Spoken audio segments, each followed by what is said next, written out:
लोग आंदोलन कर रहे हैं, पहले सवर्ण समाज के लोगों ने किया, लेकिन फर्क ये दिखाई दे रहा है कि 2 दिन सवर्ण लोग विरोध करते हैं और सुप्रीम कोर्ट रोक लगा देता है। बहुजन समाज के आंदोलन का कोई खास प्रभाव नहीं दिखाई दे रहा है। देखिए हम एक चीज बताना चाहते हैं, जो वर्तमान में जो सत्ता है वो बहुजन विरोधी है। इस बात को हमें समझना पड़ेगा कि काफी वर्षों से यूजीसी के समर्थन में हम लोग आंदोलन करते आ रहे हैं कि आखिर यूजीसी को लागू किया जाए, और माननीय सुप्रीम कोर्ट ने उस पर निर्णय लिया कि यूजीसी को लागू किया जाए। और उसके बाद में क्या हुआ कि सवर्ण समाज के लोगों ने केवल एक दिन विरोध किया, और माननीय सुप्रीम कोर्ट ने, हम अपनी बात को माननीय सुप्रीम कोर्ट में भी रखना चाहते थे, लेकिन मॉर्निंग में हमें अखबार में जब सूचना मिली कि सुप्रीम कोर्ट ने रोक लगा दी है, ये एक पक्षीय फैसला है। हमें अपनी बात को रखने का मौका तक नहीं दिया गया। हमें लगता है कि सत्ता ने सुप्रीम कोर्ट को हाईजैक किया है। हम सुप्रीम कोर्ट न्यायपालिका की अस्मिता पे सवाल नहीं उठा रहे हैं। सुप्रीम कोर्ट को लगता है ना समाज को बांटने वाले नियम थे ये। आप ये कैसे कह सकते हैं? अगर किसी वंचित विद्यार्थी का अगर उत्पीड़न किया जा रहा है, उसकी जाति देखकर वो उत्पीड़न किया जा रहा है, तो निश्चित रूप से उसका संज्ञान होना चाहिए। और फिर हमने यूनिवर्सिटियों में उत्पीड़न देखा है। अगर SC ST OBC के बच्चे को प्रैक्टिकल्स में 90 नंबर में से SC ST OBC बच्चे को केवल 33 नंबर दिए जाते हैं, ये हमने देखा है। और सवर्ण बच्चे को 90 नंबर में से पूरे 89 नंबर दिए जाते हैं। तो ये जो मेरिट को जो कम किया जाता है प्रैक्टिकल के आधार के नंबर पर, तरह तरह से जो SC ST OBC के बच्चों के नंबर जो है ना जातिगत आधार पर काटे जाते हैं। अगर SC ST OBC का बच्चा कहता है कि मैं साइंस साइड से पढ़ना चाहता हूँ, उसको आर्ट में धकेल दिया जाता है, उसका भविष्य खराब कर दिया जाता है। वो चाहता है कि मैं IAS की तैयारी करूं, उसको कहता है कि तुम क्लर्क की तैयारी करो, उसको मतलब उसके रास्ते में बड़ा गड्ढा खोद दिया जाता है। इसलिए हम कह रहे हैं कि यूजीसी एक्ट लागू होना चाहिए, और 12 फरवरी को आगाज हमने कर दिया है। और इस कानून से कहा जा रहा है कि सवर्ण को झूठा फंसाया जा रहा है। सवर्ण लोगों को SC ST में कितना झूठा फंसाया आप बताइए? क्या SC ST में झूठा फंसाया जा रहा है? अगर झूठा, उसके लिए तो न्यायपालिका है ना। हम ये कहते हैं कि अगर किसी सवर्ण व्यक्ति को ये लगता है कि आपको इसका यूजीसी का अगर मिसयूज होगा, तो उसके लिए न्यायपालिका है, उसके न्यायपालिका को विचार करना चाहिए। और अगर किसी व्यक्ति को गलत फंसाया जाता है तो हम उसके भी समर्थन में, हम उसके साथ हैं। लेकिन ये नहीं हो सकता कि SC ST OBC के बच्चों को वंचित रखा जाए, ये नहीं हो सकता है, क्योंकि अब हम लोग उनकी लड़ाई को लड़ रहे हैं। भेदभाव छुआछूत अब नहीं होता। भेदभाव छुआछूत सर कितना हो रहा है? हमने रोहित वेमुला को नहीं भूल पाए अब तक। हमने अभी उत्तराखंड में हम ये बच्चे ने आत्महत्या की, उसको नहीं भूल पाए। अभी हरियाणा पंजाब में देखा हमने, वो नहीं भूल पाए हम। कौन कहता है छुआछूत नहीं हो रहा है? छुआछूत बड़े पैमाने पर हो रहा है और लगातार बढ़ता जा रहा है, और जिसका न्यायालय संज्ञान नहीं ले पा रहा है। सत्ता संरक्षण में फैसले हो रहे हैं, जिसका हम लोग सड़कों पर निकलकर 12 फरवरी को बड़े पैमाने पर विरोध करने जा रहे हैं। हम देश के विद्यार्थियों से कहना चाहते हैं कि आपकी लड़ाई को भीम आर्मी जय भीम संगठन और आपका भाई मनजीत सिंह नोटियाल पहले की तरह बड़ी मजबूती से लड़ने आ रहा है। आपसे अपील है मेरी कि आप अपने भाई के कंधों को मजबूत करने के लिए, इस आंदोलन को मजबूत करने के लिए और अपनी आवाज को बुलंद करने के लिए 12 फरवरी को सुबह दिल्ली जंतर मंतर जरूर पहुंचे। हिंदुओं को बढ़ जाएंगे ऐसा कहा जा रहा है कि हिंदू इसमें बढ़ गए। हम हिंदुओं को एकजुट करने की बात कर रहे हैं, हिंदू राष्ट्र बनाने की बात हो रही है, यहाँ हिंदुओं को बांट दिया। What is the Hindu? Hindu शब्द है क्या? सवर्ण सनातन लोग कहते हैं कि हिंदू कोई शब्द नहीं है। हिंदू है क्या? हिंदू की कोई डेफिनेशन आज तक नहीं पता लगी। सर इस देश के अंदर हम लोग प्रथम और अंतिम में भारतीय हैं, संविधान को मानते हैं, हम भारतीय हैं। जिस प्रकार से इस देश के अंदर हिंदू व्यवस्था को प्रभावी करके देश के बहुजन समाज को शोषित, पीड़ित, वंचित किया जा रहा है, ये अब नहीं चल पाएगा सर। अब बहुजन समाज जागरूक हो गया। तो आप हिंदू नहीं है? हम हिंदू नहीं है सर, हम भारतीय हैं।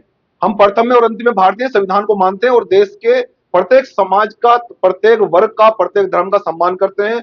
लेकिन अगर किसी के साथ में उत्पीड़न होगा, चाहे वो हिंदू के हैं, उसके साथ में खड़े। ये डॉक्टर बाबा साहब अम्बेडकर की लैंग्वेज। कहते थे जो मोदी का विरोध करेगा वो देश का विरोध करेगा। मोदी जी लाए थे नियमों पर, तो मोदी जी का ही विरोध होगा। मोदी जी भारत है? मोदी जी भारत नहीं हो सकते हैं सर। मोदी हमारे देश के प्रधानमंत्री हैं, हम उनका सम्मान करते हैं, लेकिन मोदी जी भारत नहीं हो सकते हैं। देश के अंदर लोकतांत्रिक व्यवस्था है, विपक्ष भी है सरकार में, तो ये नहीं हो सकता है। जिस प्रकार से लोग ये कह रहे हैं कि भाजपा जो कहेगी वही सही होगा, जो भाजपा का समर्थन करेगा केवल वही पेवर हिंदू है, जो भाजपा का विरोध कर देगा वो हिंदू नहीं, ऐसा नहीं है सर। ये कि ओबीसी वर्ग को इसमें क्यों शामिल कर लिया? उसके साथ कौन सा भेदभाव होता है? ओबीसी वर्ग अब जाग चुका है सर, अब वो यूज नहीं होगा। आप देखिए अब ओबीसी वर्ग कहने लगा कि अधिकार कहाँ है हमारे। 27% देश के अंदर ओबीसी वर्ग है, वो लोकतंत्र के चारों स्तंभों में पूछ रहा है कि सर हमारे अधिकार कहाँ हैं। वो SC ST OBC को समझ चुका है, SC ST को समझ चुका है कि अपने अधिकारों की लड़ाई लड़ रहे हैं। अगर हम 18% है तो 18% हमें अधिकार मिलना चाहिए, और ओबीसी 27% है तो उसको 27% मिलना चाहिए। अल्पसंख्यक 21% है तो उसको 21% अधिकार उसको मिलना चाहिए। हम किसी का अधिकार नहीं छीन रहे हैं, हम किसी को वंचित नहीं रखना चाहते हैं, लेकिन जिस वर्ग का उत्पीड़न किया जा रहा है, जिसको वंचित रखा जा रहा है, ओबीसी वर्ग को 27% उसके लोकतंत्र के चारों स्तंभों में उसकी भागीदारी क्यों नहीं सुनिश्चित की जा रही है, इसके हम लोग लड़ना चाहते हैं। हम उनकी बात को सबसे आगे खड़ा होकर करना चाहते हैं और देश का ओबीसी अब साथ आ रहा है। कहा गया कि इस नियम के बाद से सवर्ण समाज को एक तरफा अपराधी मान लिया गया। देखिए, अपराधी कोई समाज अपराधी नहीं होता है। अगर कानून किसी की सत्ता के दबाव में लाया गया है, माननीय सुप्रीम कोर्ट ने उसको लाया गया है, तो इस देश के अंदर लोकतांत्रिक व्यवस्था है। लोकतांत्रिक व्यवस्था में 12 फरवरी को हम अपनी बात को संवैधानिक रूप से रखेंगे और हम लोग तो पिटीशन डालने वाले हैं सुप्रीम कोर्ट में भी, लेकिन हमारी बात को सुनने से पहले एक पक्षीय फैसला हो गया। पहले सुप्रीम कोर्ट ने एक ही दिन में निर्णय कर दिया। ये गलत हुआ है, ये बहुत गलत हुआ है। हमारे साथ में अन्याय हुआ है, देश के SC ST OBC विद्यार्थियों के साथ में अन्याय हुआ है, जिसको हम किसी भी सूरत में बर्दाश्त नहीं करेंगे। 12 फरवरी को आगाज कर दिया है। देश का युवा 12 फरवरी को दिल्ली जंतर मंतर पहुंच रहा है। कोर्ट ने कहा ना कि कोर्ट ने कहा कि समाज में बंटवारा जैसी स्थिति बन जाएगी। बंटवारा कैसे बंटवारा हो जाएगा? आप मुझे ये बताइए, देश के लोकतंत्र के चारों स्तंभों में केवल 2% लोग हैं। हम तो चाहते हैं कि आप सार्वजनिक कहिए ना। लोकतंत्र के चारों स्तंभों में जो सरकारी सीटें हैं, आप जितने भी डिपार्टमेंट हैं उनकी सीटों को सार्वजनिक कर दीजिए। हम तो कहना चाहते हैं। अभी ओबीसी की हम लोग चाह रहे थे कि वो जनगणना हो, अब तक नहीं कराई, केवल इन्होंने लैंप चूज दिया है। आप जनगणना क्यों नहीं कराते? आप लोग जितनी सरकारी सीटें हैं उनकी आप मेरिट नेट पे क्यों नहीं डालते? पता लग जाएगा ना ओबीसी कहाँ है, SC ST कहाँ है और सवर्ण कहाँ है। देश की लोकतंत्र के चारों स्तंभों में सभी कुर्सियों पे केवल सवर्ण समाज बैठा है, ये इतिहास गवाह है। लेकिन अब ओबीसी कह रहा है कि सर हमें अधिकार कम मिलेगा। क्या हम दरी बिछाने के लिए आए? ये कहना है कि नियमों से देश पीछे जाएगा। क्या हम पीछे की तरफ जा रहे हैं? देश पीछे नहीं, देश पीछे तब जाएगा जब इस देश के अंदर बाबा साहब डॉक्टर अम्बेडकर एक चीज कहते थे कि जब देश धर्म के आधार पर चलेगा तो देश पीछे जाएगा, और जब देश संविधान के आधार पर चलेगा तो देश आगे जाएगा। तो देश धर्म के आधार पर नहीं चलना चाहिए, देश संविधान के आधार पर चलना चाहिए। सबको अधिकार मिलना चाहिए, कोई व्यक्ति वंचित नहीं रहना चाहिए। लेकिन जो लोग वंचित हैं, शोषित, पीड़ित हैं, उनकी आवाज को हम बुलंद करने के लिए 12 फरवरी को दिल्ली जंतर मंतर आ रहे हैं। आप कह रहे हैं कि SC ST Act के खिलाफ भी जो है वो आंदोलन शुरू करेंगे। आपने देखा होगा जो सिटी मजिस्ट्रेट थे बरेली के, उन्होंने जो इस्तीफा दिया था, वो कह रहे हैं कि भाई 7 तारीख से जो है SC ST Act को खत्म करने के लिए भी आंदोलन करेंगे। बहुत सारे लोग कहते हैं कि संविधान को भी हम बदल देंगे।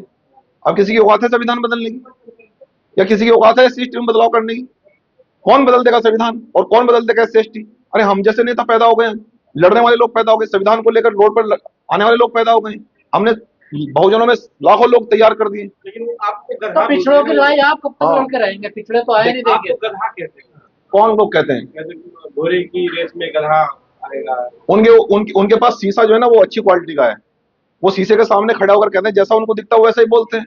हम बाबा साहब के बच्चे हैं, हम चीते हैं, शेर हैं, हम लोग गधे नहीं है। और ये हम साबित करेंगे 12 फरवरी को। सारा विवाद ओबीसी को ऐड करने को लेकर है। आप लोग ओबीसी की कब तक लड़ाई करेंगे? ओबीसी तो आया नहीं। ओबीसी समाज को जागने की देर थी। हमने कई बार मंच से भी कहा कि जिस दिन बहुजन जागेगा उस दिन मनुवादी भागेगा, और अब बहुजन जाग रहा है, ओबीसी जाग गया है। ओबीसी जाग गया तो हिंदू राष्ट्र बना रहा सारा नहीं, वो अब हिंदू के चक्कर में नहीं आने वाला, आप भरोसा कीजिए। जो पढ़ा लिखा, जो पढ़ा आपके साथ कहाँ है? वो सड़क पे आप 12 फरवरी को देखिएगा।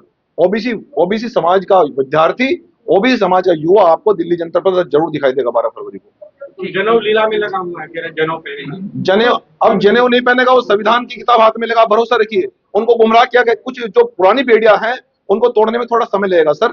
अभी आप भरोसा कीजिए। हम कह रहे हैं एक बात और हम बताना चाहते हैं कि सवर्ण समाज के लोग भी हिंदू व्यवस्था छोड़कर वो संविधान को साक्षी मानकर अब शिक्षा और विज्ञान पर बात करने लगे हैं। जब देश पर हमला होता है तो अब वो पढ़े लिखे जो सवर्ण समाज के बच्चे हैं वो अपने माता पिता से ये पूछने लगे हैं कि अगर अमेरिका हमारे ऊपर जिस दिन हमला कर देगा, अभी पाकिस्तान ने हमला किया तो अमेरिका मिसाल लेने के लिए गए, लेकिन जिस दिन अमेरिका हमला करेगा तो कहां मिसाल मांगने के लिए जाएंगे? कहां, आप बताइए ना मुझे। तो इसलिए मिसाइल देश में तैयार करनी पड़ेगी, और देश में परमाणु शक्ति तब तैयार होगी जब आप धर्म पर नहीं विज्ञान पर बात करेंगे। अब देश का युवा विज्ञान पर बात करना चाहता है। वो मेरिटोरियस नहीं समझते, मेधावी नहीं समझते वो लोग, तो फिर कैसे मिसाइल बनाएंगे आप? बाबा साहब के बच्चों को समझना कोई गुड्डे गुड़िया खेल नहीं है। समझने में देर तो लगी है जरूर, लेकिन क्योंकि हम लोग विज्ञान पर बात करना चाहते हैं, हम लोग संविधान पर बात करना चाहते हैं, और संविधान को पढ़ना और संविधान को लागू कराना ये किसी गुड्डे गुड़िया खेल नहीं है। क्योंकि संविधान समानता देता है। जिन्होंने 100 वर्षों से जो राज करते रहे हैं वो कहते हैं कि बराबर एक मजदूर का बच्चा भी वो राजा बन सकता है, तो उनके पेट में दर्द होना है। लेकिन अब सब लोग समझने लगे कि सबको अधिकार मिलेगा, न्याय मिलेगा, समानता आएगी। फिर से लागू हो सकता है क्या यूजीसी? लागू होकर रहेगा सर जब तक हम लोग खड़े हैं।